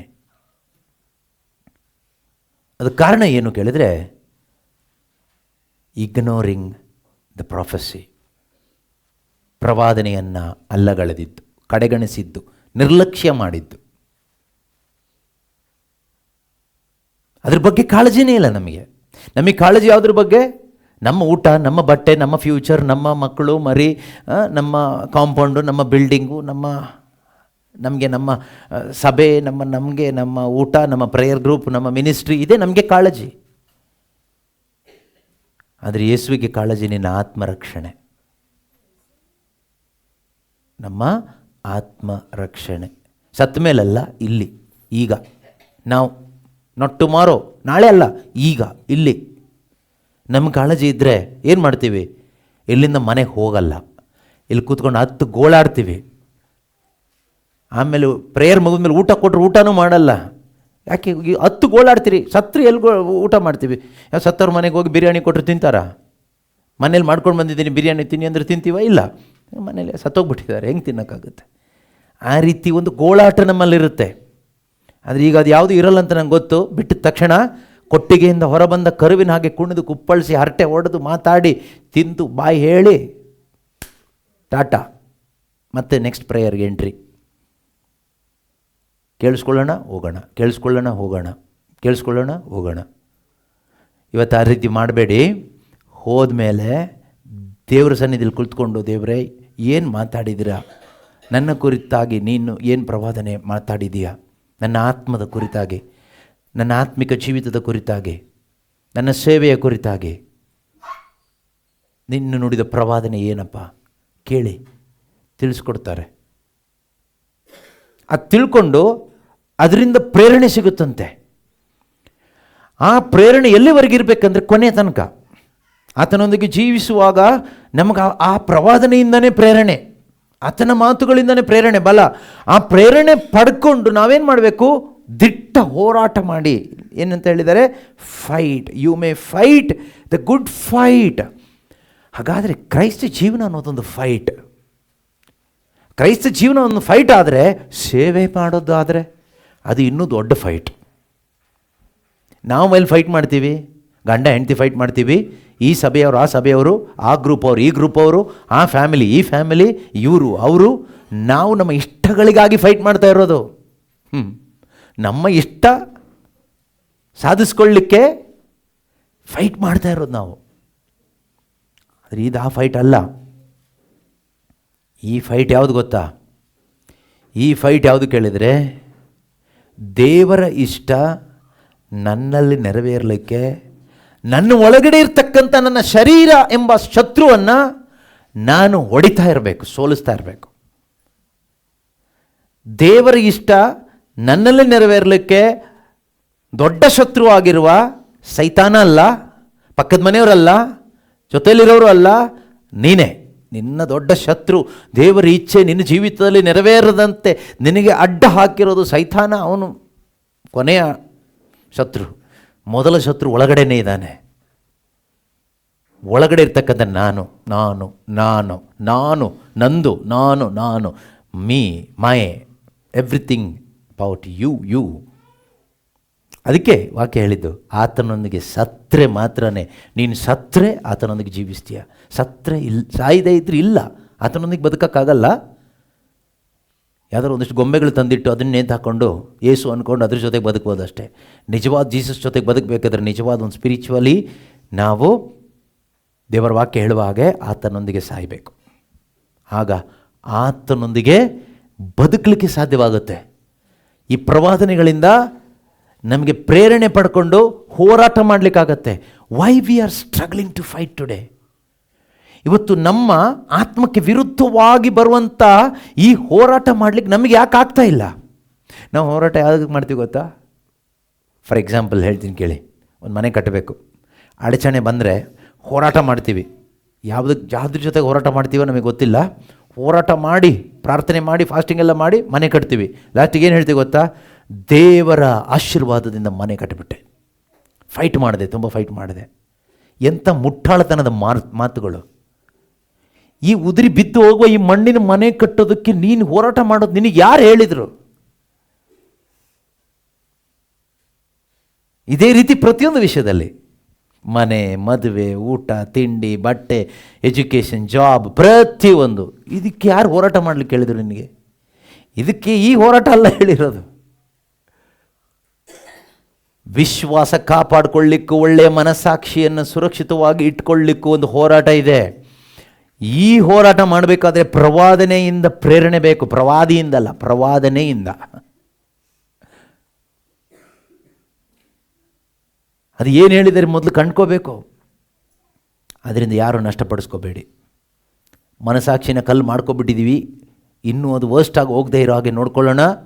ವಿಶ್ವಾಸ ಡ್ಯಾಮೇಜ್ ಆಗಿ ಹೋಗ್ಬಿಟ್ಟಿದೆ, ಅದನ್ನು ರಿಪೇರಿ ಮಾಡಬೇಕು. ಹೇಗೆ? ಒಂದು ಒಳ್ಳೆಯ ರಿಪೆಂಟೆನ್ಸ್ ಆಗಬೇಕು, ಮರಳಿ ಬರಬೇಕು. ಸುಮಾರು ವಿಷಯಗಳನ್ನ ನಾವು ಈ ಕ್ಷೇತ್ರದಲ್ಲಿ ನಾವು ತಿಳ್ಕೊಳ್ಳಿಕ್ಕಿದೆ. ಇನ್ನು ನಾವೇನು ತಿಳ್ಕೊಂಡಿದ್ದೀವಿ ಅಂದರೆ ಅದೇ ಮೂರ್ಖತನ. ಸಾಕ್ರೆಟಿಸ್ ಅಂತ ಕೇಳಿದ್ದೀರಾ? ಸಾಕ್ರೆಟಿಸ್ಗೆ ಒಬ್ಬರು ಕೇಳಿದ್ರಂತೆ, ನಿಮ್ಗೆ ಇಷ್ಟೊಂದು ಜ್ಞಾನ ಎಲ್ಲಿ ಅಂತ. ಸಾಕ್ರೆಟಿಸ್ ಯಾವುದೇ ಪ್ರಶ್ನೆ ಬಂದರೂ ಒಳ್ಳೆ ಉತ್ತರ ಕೊಡ್ತಾರೆ, ಮತ್ತು ಒಳ್ಳೆ ಪ್ರಶ್ನೆ ಕೇಳ್ತಾರೆ. ಅವ್ರು ಕೇಳೋ ಪ್ರಶ್ನೆಗೆ ಉತ್ತರ ಕೊಡೋಕ್ಕೂ ಆಗಲ್ಲ. ಏನೇ ಒಂದು ಸಮಸ್ಯೆ ಬಂದರೂ ಭಾಳ ಸ್ಮೂತಾಗಿ, ಕೂಲಾಗಿ ಸಾಲ್ವ್ ಮಾಡ್ತಾರೆ. ನಿಮ್ಮಲ್ಲಿ ಕೆಲವರು ಸಾಕ್ರೆಟಿಸ್ ಇದ್ದೀರಿ, ಡಮ್ಮಿ ಸಾಕ್ರೆಟಿಸ್. ಸೊ ಆತ ಒಬ್ಬ ಸಿಂಪಲ್ ಮನುಷ್ಯ, ಒಳ್ಳೆ ಮನುಷ್ಯ. ಆತನಿಗೆ ಕೇಳಿದ್ರಂತೆ, ನಿನಗೆ ಇಷ್ಟು ಜ್ಞಾನ ಹೇಗೆ ಸಿಕ್ತು ಸಾಕ್ರೆಟಿಸ್ ಅಂತ. ಆತ ಒಂದು ಮಾತು ಹೇಳ್ತಾನೆ, ಜ್ಞಾನ ಹೇಗೆ ಸಿಕ್ತು ಕೇಳಿದರೆ ನನಗೇನು ಗೊತ್ತಿಲ್ಲ ಅಂತ ನನಗೆ ಅರ್ಥ ಆಯಿತು, ಅದಕ್ಕೆ ಜ್ಞಾನ ಸಿಕ್ತು ಅಂತ. ನಮಗೆ ಯಾಕೆ ಜ್ಞಾನ ಸಿಗ್ತಾ ಇಲ್ಲ ಕೇಳಿದರೆ ನಮಗೆಲ್ಲ ಗೊತ್ತು. ನಮಗೆ we know that I know that I know everything. ನೀನೇನು ಜಾಸ್ತಿ ಮಾತಾಡಬೇಡ, ನನಗೆಲ್ಲ ಗೊತ್ತು. ನಿನಗೆ ಜ್ಞಾನ ಸಿಗೋದು ಇಲ್ಲ. ಜ್ಞಾನ ಸಿಗಲಿಕ್ಕೆ ಸೀಕ್ರೆಟ್ ಏನು ಗೊತ್ತಾ? ನನಗೇನು ಗೊತ್ತಿಲ್ಲ, ನನಗೆ ಏನೂ ಗೊತ್ತಿಲ್ಲ. ಏನೂ ಗೊತ್ತಿಲ್ಲದವನಿಗೆ ತಾನು ಏನಾದರೂ ಕೊಡ್ತಾರೆ ದೇವರು. ನನಗೆಲ್ಲ ಗೊತ್ತು, ನೀವೇನು ಹೇಳೋದು ಬೇಕಾಗಿಲ್ಲ. ಏನು ನಾವು ಬಂದು ಕೂತ್ಕೊಂಡು ಕೇಳಿದ್ರೇನಾ? ನಮಗೇನು ಗೊತ್ತಿಲ್ವಾ? ನಿನಗೆ ದೇವ್ರ ಜ್ಞಾನ ಸಿಗಲ್ಲ. ನಿನ್ನ ಜ್ಞಾನ ತಗೊಂಡು ಏನು ಸ್ವರ್ಗಕ್ಕಂತೂ ಹೋಗೋಕ್ಕಾಗಲ್ಲ. ಬಿಸ್ನೆಸ್ ಮಾಡ್ಬೋದು ಅಷ್ಟೇ, ದುಡ್ಡು ಮಾಡ್ಬೋದು, ಊಟ ಮಾಡ್ಬೋದು, ಮದುವೆ, ಮಕ್ಕಳು, ಮನೆ, ಸಂಸಾರ. ಅದಕ್ಕೆ ನಿನ್ನ ಜ್ಞಾನ ಸಾಕು. ಕ್ರಿಸ್ತನೊಂದಿಗೆ ಸತ್ತು ಕ್ರಿಸ್ತನೊಂದಿಗೆ ಜೀವಿಸಿ ಬರಲಿರುವ ಆ ಯುಗದಲ್ಲಿ ಆತನೊಂದಿಗೆ ರಾಜ್ಯವಾಳ್ತಾ ಬದುಕಲಿಕ್ಕೆ ಆತನ ಜ್ಞಾನ ಬೇಕು. ಆ ಜ್ಞಾನ ಇದ್ರೆ ಮಾತ್ರನೇ. ಆದ್ದರಿಂದ ದೀನ ಹೃದಯವುಳ್ಳವನನ್ನು ನೋಡುವಂಥ ದೇವರು ಆ ಜ್ಞಾನವನ್ನು ಕೊಡ್ತಾರೆ. ನನಗೇನು ಗೊತ್ತಿಲ್ಲ ಅನ್ನೋದು ನಮ್ಗೆ ಅರ್ಥ ಆಗಬೇಕು. ಸುಮ್ಮನೆ ನಾಟಕ ಮಾಡಿ ಹೇಳಿ ಪ್ರಯೋಜನ ಇಲ್ಲ. ನನಗೇನು ಗೊತ್ತಿಲ್ಲ ಬ್ರದರ್, ನನಗೇನು ಗೊತ್ತಿಲ್ಲ. Stop this drama. Be faithful to yourself so that you can be faithful before God. Most of the time you are not faithful to yourself. And how can you be faithful to God? ನಿಂತ್ಕೊಳ್ಳೋಣ. ಪ್ರಾರ್ಥಿಸೋಣ. ನಂಬಿಗಸ್ತನಾದ ಒಳ್ಳೆಯ ದೇವರೇ, ನಿನ್ನ ಮಾತು ಸತ್ಯವಾದದ್ದು, ನಂಬಲರ್ಹವಾದದ್ದು. ನಮ್ಮ ಆತ್ಮಿಕ ಜೀವಿತದ ಬಗ್ಗೆ ಕಾಳಜಿ ಉಳ್ಳಂಥ ಒಳ್ಳೆಯ ಕರ್ತನೆ, ಆತ್ಮಸ್ವರೂಪನಾದ ದೇವರೇ, ನಾವು ಈ ಲೋಕದಲ್ಲಿ, ಲೋಕದ ವ್ಯಾಮೋಹದಲ್ಲಿ, ಲೋಕದ ವಂಚನೆಯಲ್ಲಿ ನಾಶವಾಗಿ ಹೋಗದ ಹಾಗೆ ಕಾಪಾಡಿಕೊಳ್ಳಲು ಬೇಕಾದ ಆತ್ಮೀಕ ಸತ್ಯಗಳನ್ನು ಕರ್ತನೆ ನೀವು ನಮ್ಮೊಂದಿಗೆ ಒಂದು ಪ್ರವಾದನೆಯ ಸಂದೇಶವಾಗಿ ದಿನ ಕೊಟ್ಟಿದ್ದೀರಿ. ಅದಕ್ಕಾಗಿ ಸ್ತೋತ್ರ ಅಪ್ಪ. ನಮ್ಮ ಮನಸ್ಸಾಕ್ಷಿಯನ್ನು ಪರೀಕ್ಷೆ ಮಾಡಿ ನೋಡಿಕೊಳ್ಳಲು, ನಮ್ಮ ವಿಶ್ವಾಸದ ಜೀವಿತವನ್ನು ಪರೀಕ್ಷಿಸಿ ನೋಡಿಕೊಳ್ಳಲು ಕರ್ತನೆ ನೀವು ನಮ್ಮೊಂದಿಗೆ ಮಾತನಾಡಿದಕ್ಕಾಗಿ ಸ್ತೋತ್ರ ಮಾಡ್ತಾ ಇದ್ದೇವೆ ಅಪ್ಪ. ತಂದೆ, ಇಂದು ನೀವು ನಮಗೆ ಕೊಟ್ಟ ಒಂದೊಂದು ವಚನಗಳಿಗಾಗಿ ಸ್ತೋತ್ರ ಅಪ್ಪ. ನೀವು ಇಂದು ಕೂಡ ನಮ್ಮೊಂದಿಗೆ ಪ್ರವಾದನೆಯ ಸಂದೇಶವನ್ನು ನುಡಿದಿದ್ದೀರಿ ಸ್ವಾಮಿ. ಈ ಒಂದು ಆತ್ಮಿಕ ಜೀವಿತದಲ್ಲಿ, ವಿಶ್ವಾಸದ ಜೀವಿತದಲ್ಲಿ, ಕ್ರೈಸ್ತ ಜೀವಿತದಲ್ಲಿ ನಾವು ಯಾವ ರೀತಿಯಲ್ಲಿ ಜೀವಿಸಬೇಕು ಎಂಬುದನ್ನು ಕರ್ತನೆ, ನಮ್ಮ ಜೀವನ ಎಲ್ಲಿ ತಪ್ಪಿ ಹೋಗಿದೆ ಎಂಬುದನ್ನು ನೀವು ವಾಕ್ಯದ ಮುಖಾಂತರ ತೋರಿಸಿಕೊಟ್ಟಿದ್ದೀರಿ ಅಪ್ಪ. ನೀವು ನಮಗೆ ಕೊಟ್ಟಂಥ ಕರೆ, ನೀವು ನಮಗೆ ಕೊಟ್ಟಂಥ ವರ, ಆಧ್ಯಾತ್ಮಿಕ ಜೀವನ, ಇದೆಲ್ಲ ದೊಡ್ಡ ಸೌಭಾಗ್ಯ, ಕೃಪೆ ಎಂದು ಪರಿಗಣಿಸದೆ ಅಹಂಕಾರ ಪಟ್ಟಿದ್ದೇವೆ ಕರ್ತನೆ. ಅದರ ಬಗ್ಗೆ ಇಗ್ನೋರೆಂಟ್ ಆಗಿ ನಾವು ಬದುಕಿದ್ದೇವೆ ಅಪ್ಪ. ನಮ್ಮನ್ನು ಕ್ಷಮಿಸಿರಿ ಅಪ್ಪ. Even today you spoke to us Lord. You spoke to me Lord. You spoke to my heart. ನನ್ನೊಂದಿಗೂ, ನನ್ನ ಹೃದಯದೊಂದಿಗೂ ಈ ದಿನ ನೀವು ನನ್ನೊಂದಿಗೆ ಮಾತನಾಡಿದ್ದೀರಿ ಕರ್ತನೆ. Yes Lord, truly I need a repentance Lord. Lord, I know nothing but you know everything. I know nothing Lord, I know nothing. Teach me Lord so that I can learn from you Lord. ನನಗೆ ಕಲಿಸಿಕೊಡಿ, ನಾನು ಕಲಿಬಹುದು ದೇವರೇ. ಎಷ್ಟೋ ಬಾರಿ ಕರ್ತನೆ ನೀನು ಕಲಿಸುವಾಗ ನಾನು ನಿರಾಕಾರ ಮಾಡಿದ್ದೇನೆ, ನಿನ್ನನ್ನು ನಿರಾಕರಿಸಿದ್ದೇನೆ. ನನ್ನ ಅಹಂಕಾರದ ನಿಮಿತ್ತವಾಗಿ, ಸ್ವಾರ್ಥದ ನಿಮಿತ್ತವಾಗಿ ದೇವರೇ, ನಿನ್ನ ಕಲಿಕೆಗೆ ವಿರುದ್ಧವಾಗಿ, ನಿನ್ನ ಪ್ರವಾದನೆಗೆ ವಿರುದ್ಧವಾಗಿ ನಾನು ಹೋಗಿದ್ದೇನೆ. I am sorry lord. I am sorry lord for going against your instruction. I am sorry lord for going against your prophecy about me, related to Christ and His church and eternal life. I am sorry Lord. ಯಾರು ನುಡಿದ ಭವಿಷ್ಯವಾಣಿಗಳನ್ನೇ ಪ್ರವಾದನೆಗಳೆಂದು ನಂಬಿ ದೇವರೇ ನಿನ್ನಿಂದ ದೂರ ಹೋಗಿದ್ದೇನೆ. ನನ್ನ ಹೃದಯವನ್ನು, ನನ್ನ ಮನಸ್ಸಾಕ್ಷಿಯನ್ನು ನಾನು ಕಠಿಣಪಡಿಸಿಕೊಂಡಿದ್ದೇನಪ್ಪ. ಈ ದಿನ ನನ್ನ ಹೃದಯದ ದುರವಸ್ಥೆಯನ್ನು, ನನ್ನ ಮನಸ್ಸಾಕ್ಷಿ ಅವಸ್ಥೆಯನ್ನು ನೀನು ತೋರಿಸಿಕೊಟ್ಟಿದ್ದಕ್ಕಾಗಿ ಸ್ತೋತ್ರ ಪರಿಶುದ್ಧಾತ್ಮರೇ. Thank you Holy Spirit for revealing my conscience, revealing my heart condition to me Lord. Thank you Holy Spirit for speaking to me personally Lord. ನನ್ನೊಂದಿಗೆ ವೈಯಕ್ತಿಕವಾಗಿ ಮಾತನಾಡಿದಕ್ಕಾಗಿ ಸ್ತೋತ್ರ ಕರ್ತನೆ. ಅಪ್ಪ ತಂದೆಯಾದ ದೇವರೇ, ಮತ್ತೊಮ್ಮೆ ಈ ದಿನವನ್ನು ಕೊಟ್ಟಿದ್ದಕ್ಕಾಗಿಯೂ ನಮ್ಮೊಂದಿಗೆ ನೀವು ಮಾತನಾಡಿ ನಮ್ಮನ್ನು ಉಜ್ಜೀವನ ಪಡಿಸಿದ್ದಕ್ಕಾಗಿ ಸ್ತೋತ್ರ ಮಾಡ್ತಾ ಇದ್ದೇವೆ. Thank you Holy Spirit. Thank you Jesus. Hallelujah. ಯೇಸುವೇ ಸ್ತೋತ್ರ, ಸ್ತೋತ್ರ, ಸ್ತೋತ್ರ. ತಂದೆಯಾದ ದೇವರೇ, ಒಂದು ದಿನಕ್ಕಾಗಿ ಸ್ತೋತ್ರ, ಈ ಸ್ಥಳಕ್ಕಾಗಿ, ಈ ಒಂದು ಪ್ರಾರ್ಥನೆಯನ್ನು ಆಯೋಜಿಸಿದಂಥ ಕುಟುಂಬಕ್ಕಾಗಿ, ಕುಟುಂಬದ ಪ್ರತಿಯೊಬ್ಬರಿಗಾಗಿ ಸ್ತೋತ್ರ. ಅಲ್ಲಿ ಬಂದಂಥ ಪ್ರತಿಯೊಬ್ಬರಿಗಾಗಿಯೂ, ಆನ್ಲೈನ್ನಲ್ಲಿ ಪ್ರಾರ್ಥನೆಯಲ್ಲಿ ಭಾಗವಹಿಸುತ್ತಿರೋ ಪ್ರತಿಯೊಬ್ಬರಿಗಾಗಿಯೂ ಕರ್ತನಾದ ಯೇಸುವಿನ ನಾಮದಲ್ಲಿ ಅಪ್ಪ ತಂದೆ ವಂದನೆಯನ್ನು ಸಲ್ಲಿಸ್ತಾ ಪ್ರಾರ್ಥಿಸ್ತಾ ಇದ್ದೇವೆ. Hallelujah, hallelujah, hallelujah. ಯೇಸುವೇ ಸ್ತೋತ್ರ, ಸ್ತೋತ್ರ, ಸ್ತೋತ್ರ ಅಪ್ಪ, ಸ್ತೋತ್ರ ತಂದೆಯೇ, ಪರಿಶುದ್ಧಾತ್ಮವೇ ಸ್ತೋತ್ರ.